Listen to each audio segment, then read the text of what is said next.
It is so nice to see you again, Brett. How are you doing? I am doing much better than I thought I would at this point in the series. Thank you so much. How are you? I'm hanging in there. Yeah. I did not expect it to be this way. I don't think anyone did. Not at all. No, not at all. In fact, after our last conversation, I had a comment saying, "I'm sorry, Brett. You know what? I've liked your show, and I've liked you, but I just can't trust anybody who can't take the Oilers." And I said, "You know what? That's fair, but I just don't see it going the way that it has so far, and it's gone completely the other way from that."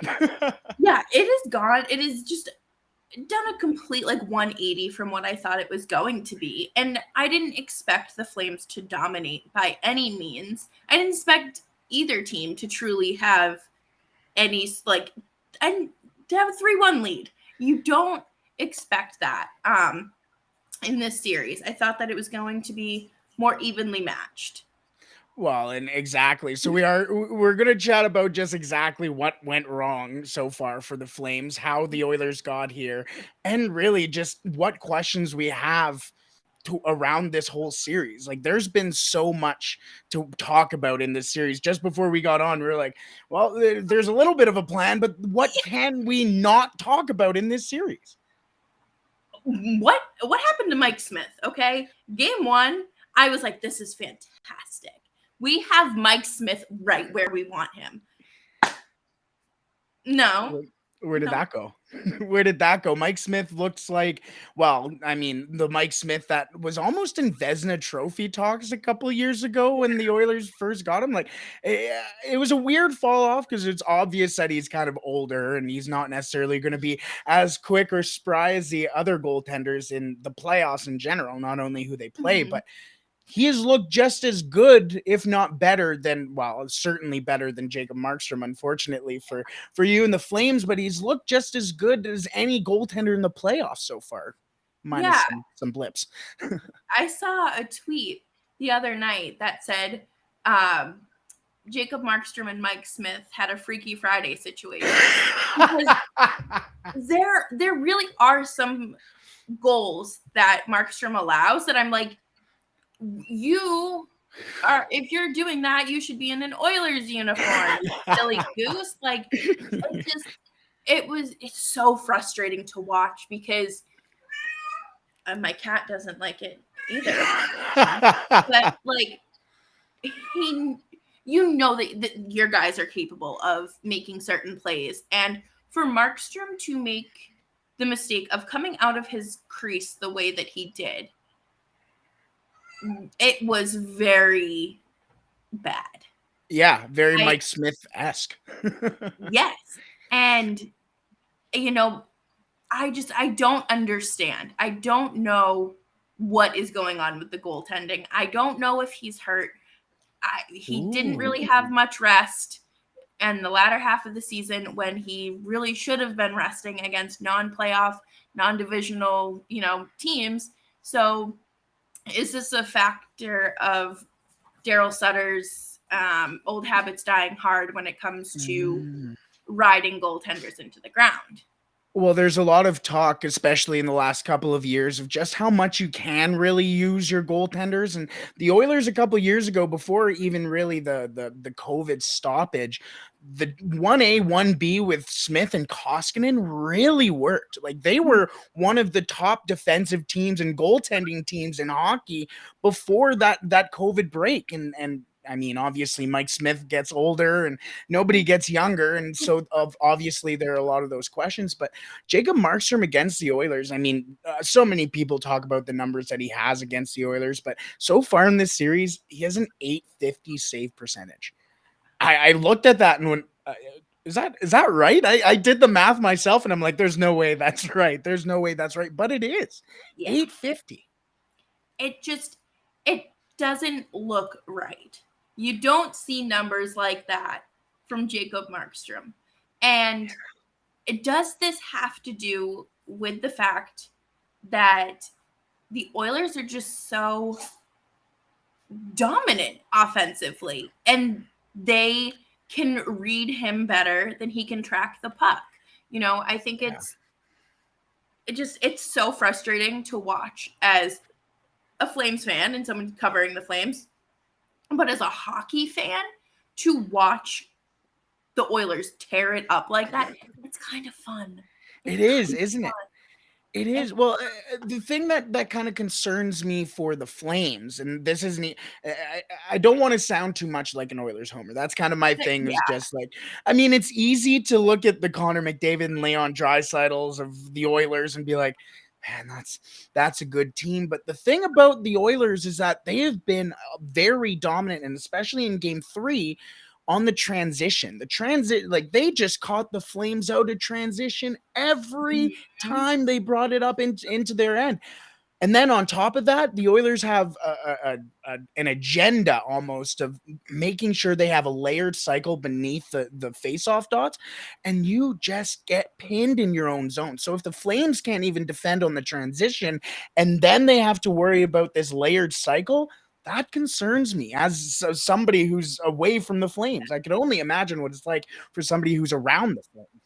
I just sit there with like my head in my hands. It is so frustrating to watch because like you said, like the Oilers just have this tactic and this technique of how they're cycling the puck and how they're trying to dominate and generate scoring chances.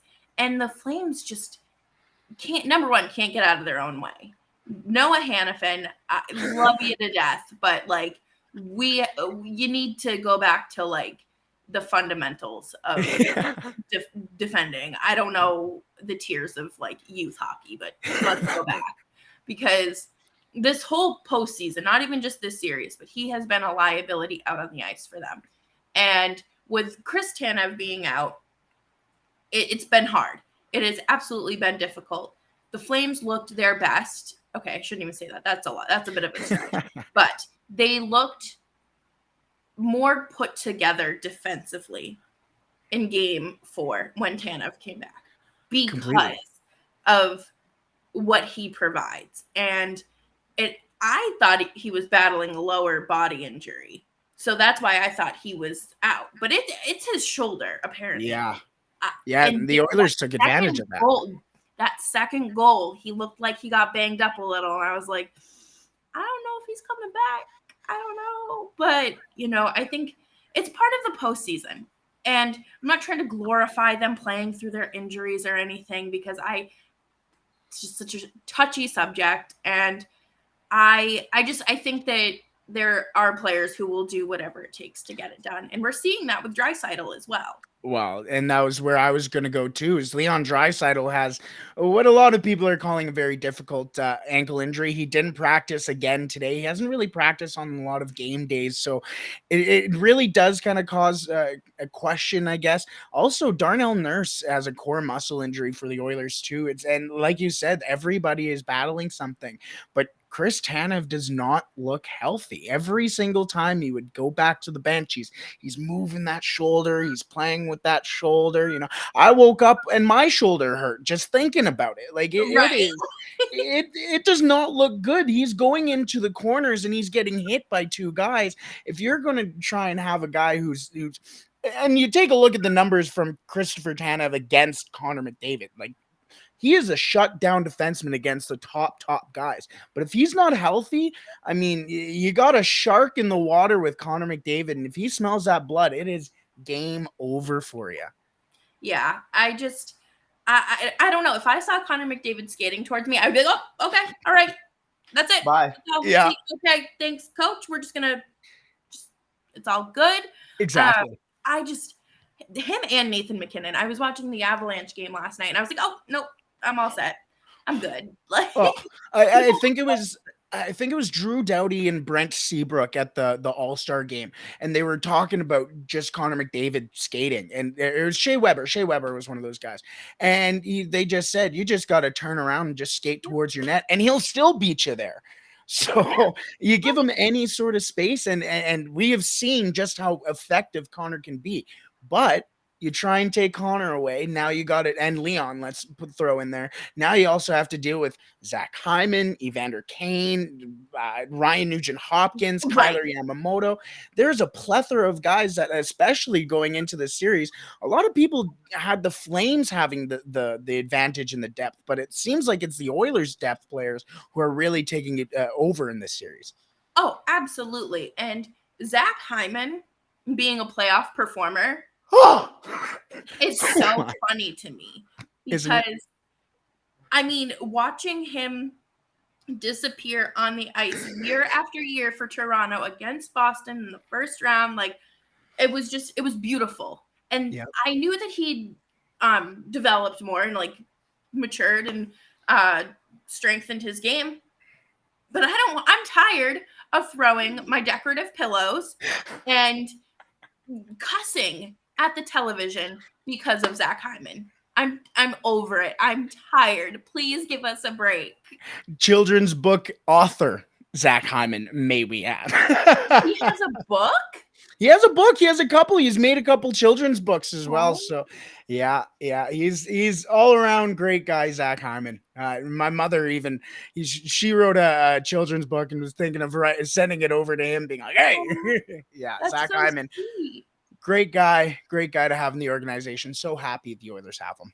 Yeah, no, I would be happy too if they weren't playing the Flames. But Yeah. speaking of giving everyone a break, I figured we could take a quick break here just to talk about Built Bar. And coming up next, we're gonna just continue unpacking this series because it's a good therapy session for both sides.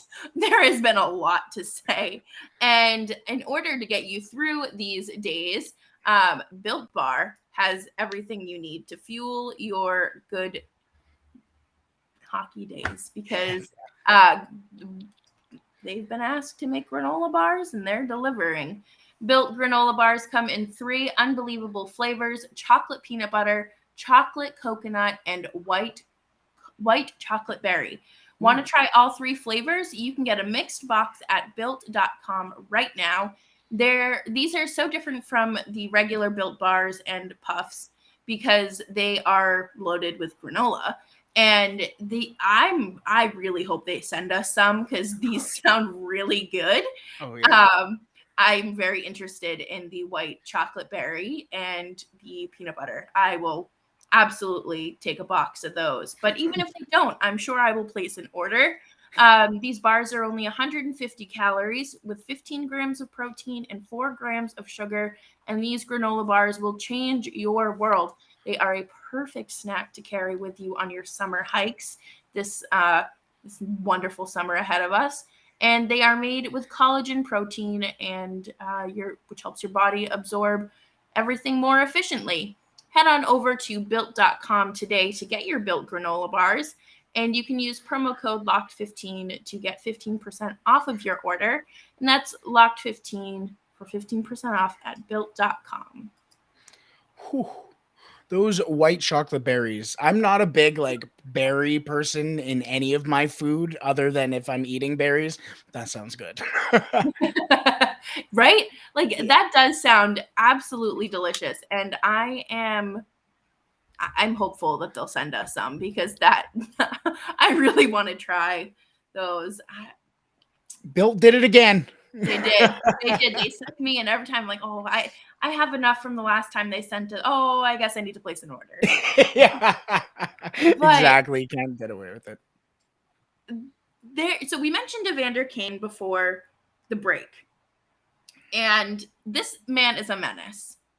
On the ice, Yeah. off the ice, wherever he is in society, he is a menace. But Yep. I am so. Why did he think he could just put up 3 goals? That And basically any game that he plays in, at yeah, least two goals a game, it feels yeah. like. And right now he has 12 goals going into game number 5 in Calgary. The last time anybody has scored 15 hasn't been done in the last 25 years, but the last time was with Sidney Crosby. Sidney Crosby had 15 goals in the couple playoff seasons ago, I should say. And nobody's been that productive since. I don't Except for understand it. like what how, like you have a guy who's coming in, basically he's played 5 games before Jay Woodcroft comes in, played pretty well. I mean, you know what you're going to get out of Evander Kane. The guy has been in the league for X amount of years, and the guy just continues to somehow get better on the ice. Plus, he just had a kid yesterday, so I mean that daddy strength isn't exactly fake.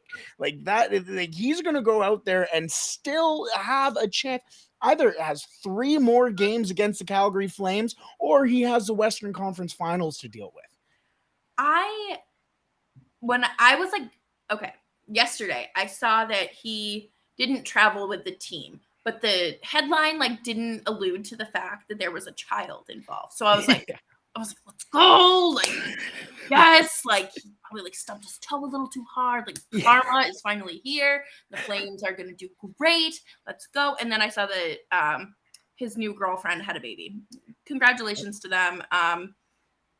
Best of luck. But Edmonton and Calgary are not far apart from each other, as we know.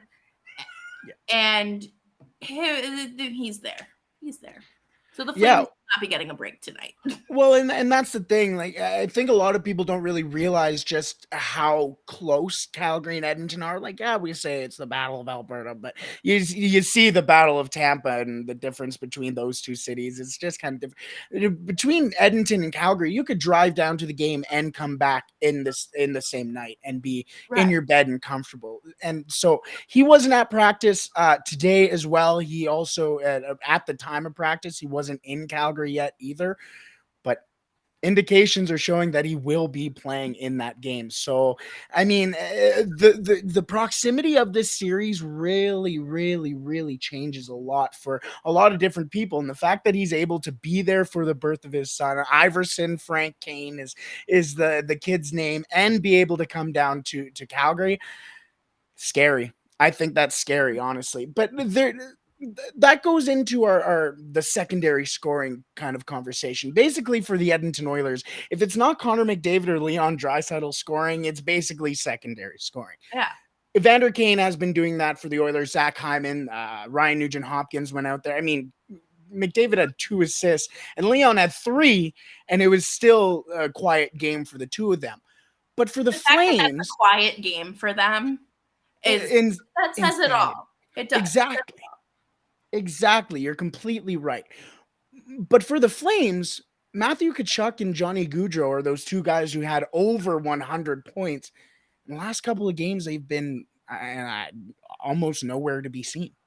Yeah, I think that, the narrative of Johnny not being a playoff performer, I think that that's washed. I do. I think that is something he has put to bed.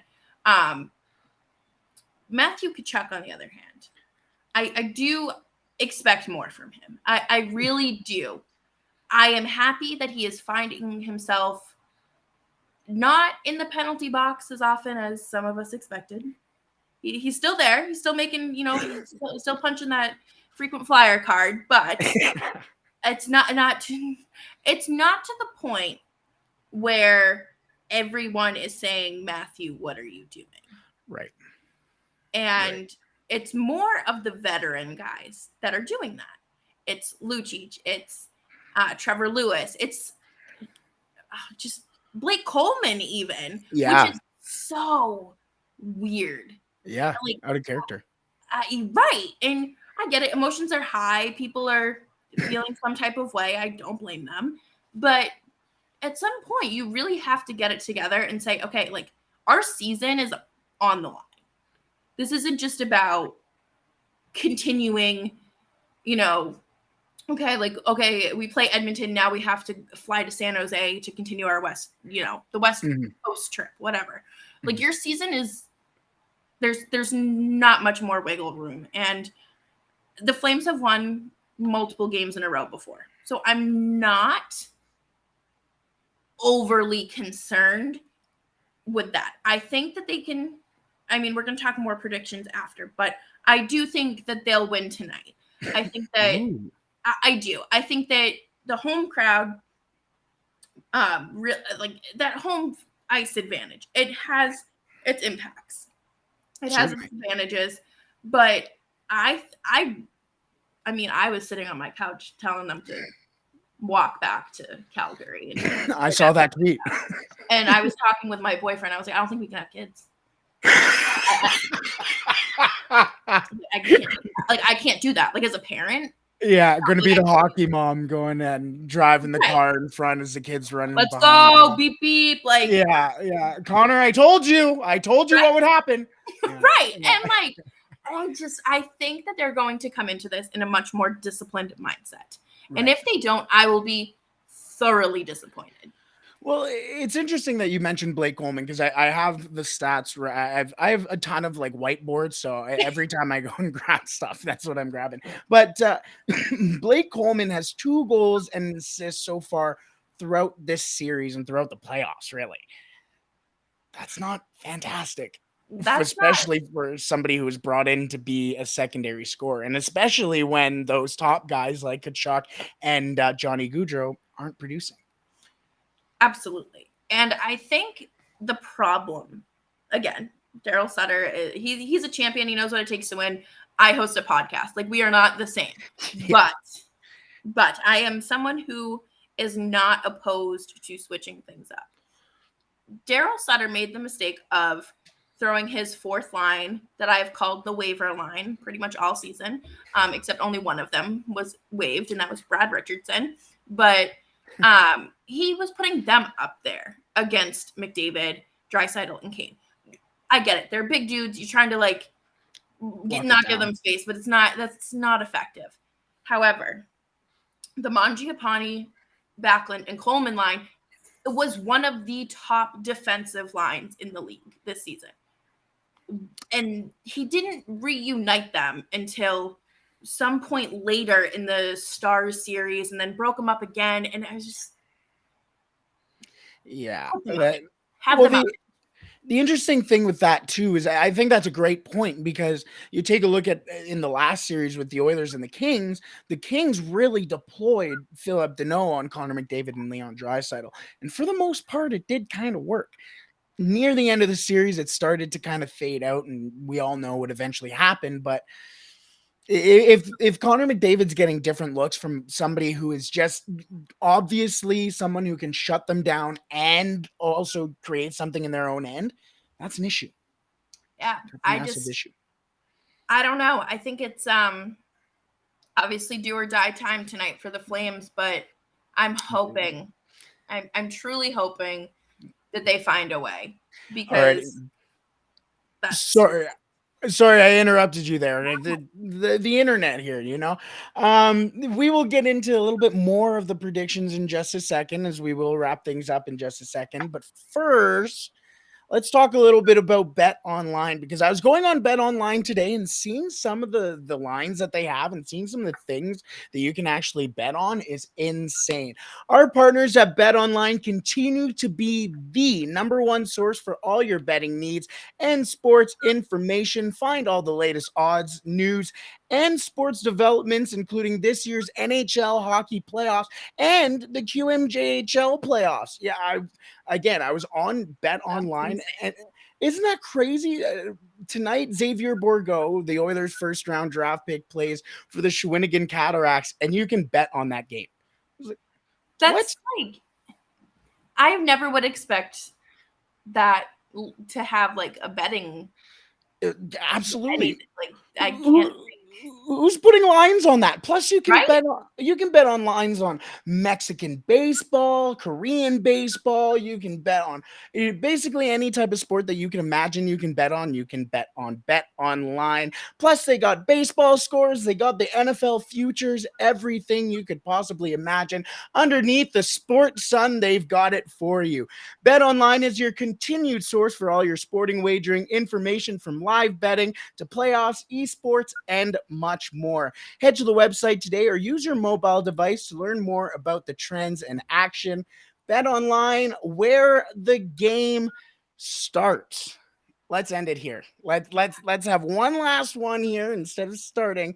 Let's end it. Let's whatever I'm saying here. Let's end this episode here with just some predictions for the rest of the series, as we do have Game 5 tonight. And you already said you think the Flames are going to take it tonight. I do. I think that I think that it's going to be a win tonight, but I don't see them winning 3 in a row. I don't. Well, that's the thing, right? Yeah, like I think that's a lot to ask for them, or a lot to ask from them with this team you're facing. You know, it's different to go out there and win 3 in a row against a team, you know, on random spurts throughout the season, right? Like you might catch a team on second half of a back-to-back. It's Right. something, you know, might actually play in your favor. But you know, Daryl Sutter had a quote today, and I think I know this man. I think I can profile Figured him him out. as I think I figured him out. Like, honestly, watch out, NHL. Like, I'm coming for your jobs. I'm coming for your coaching positions. But I think he does like a little bit of the mind game tricks things, because he wasn't really rolling out lines or anything specific during practices against the Stars, and then all of a sudden he's deploying 11 forwards and 7 defensemen. Yeah. Which worked fantastic. But today he had a quote that was like, we're giving it all we got. Maybe they're just better. And for a coach to admit that, I feel like he's either absolutely fed up and done and completely over it, or he's like, let them take their foot off the gas for a second. Right. And since the Flames are giving it their all, maybe we don't have to go as hard. Right. Well, and that's a good point. You know what? I did see that quote, and it did kind of run in my mind where, is that kind of a slight white flag? It is what it is. Or is that just lighting the fire underneath the Flames' butt and go, hey, you know what? This team has been better than you. Are you actually going to take that? Right. Everybody has said going into this series, you are the better team. Well, we're in Game 5 tonight, and so far, in basically every game other than Game 1, which you can kind of throw out either way, they've been better than you. Yeah. What are you going to do about it? And that scares me from the Oilers' perspective, because, like you said, Daryl Sutter's Daryl Sutter, and my dad is a full-blown Oilers homer to the ends of the earth. But even he can admit that Daryl Sutter is probably, and especially in this generation, the best coach we have seen in the league. Yeah. Kind of scary. He's absolutely up there.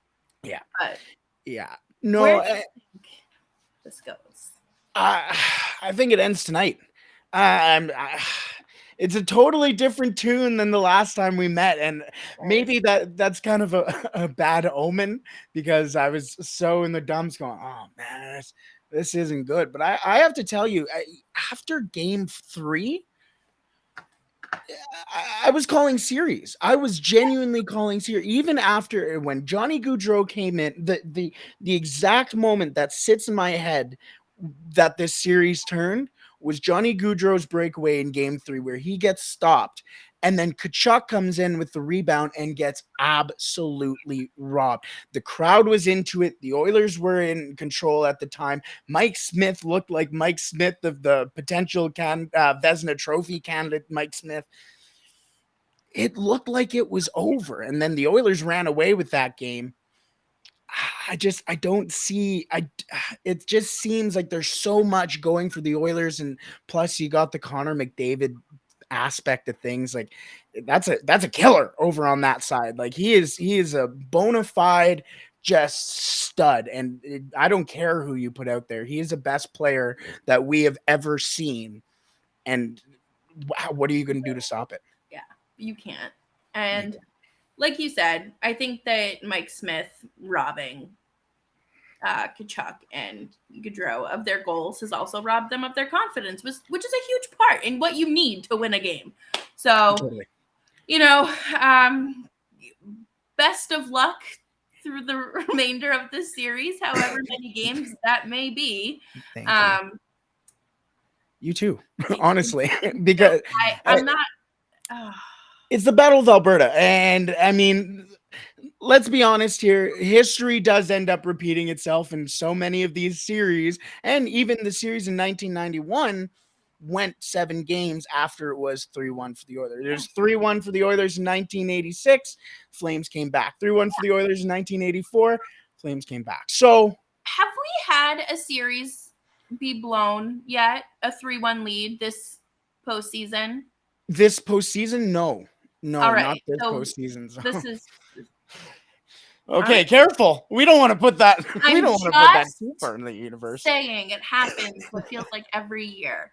And It's I think, oh my God, I was going to say something about the Flames, but I do think that there is a chance that absolutely no, rewind. Whoever wins this series has to go and more than likely play Colorado. That's yes. not fun. No, That is not fun. I don't want to do that. I don't want to waste my time. And the Flames season is not a bust if they lose tonight. I'm sorry, it's not. They were not expected to perform like this, and I'll talk more about that on Friday's show. But regardless, both of these teams, I think, are exceeding the expectations that were set for them. totally. I think maybe we should end with this because maybe it just kind of reminisces and puts me in kind of a little bit of a death grip here. But the last coach and the last team to come back from a 3-1 series deficit was the Los Angeles Kings, coached by Daryl Sutter. And they came back from 3-1 deficit against the San Jose Sharks. So if history does repeat itself, we see the coach there who has certainly done it before. Well, I think that is a perfect place to end this show. Thank you so much for joining me today, Brett. I greatly appreciate it. Where can everyone find you on social media and your show? Thank you so much for having me, Jess. You can find me on social media, me personally, at the Real Holden 40, Holden, but you don't want to see me. You want to see the show. That is Locked On Oilers on Twitter, excuse me. And you can look us up on YouTube at Locked On Oilers as well. If you haven't already subscribed, hit that subscribe button as well, just for a little Battle of Alberta taste as well. Yeah, no, absolutely. And plus, you're a great host and entertaining and engaging. And, I mean, you don't want to root for your rivals after, especially if they eliminate you, but it's always good for fun insight for commuting and whatever you're doing throughout your life. I don't know. I listen to podcasts whenever it's a soundtrack to my day at this point. Totally. But you can find me on Twitter at Jess Belmosto. Follow the show at LO_FlamesPod. And you can find me wherever you can find Locked On Oilers. And go Flames. That was sly.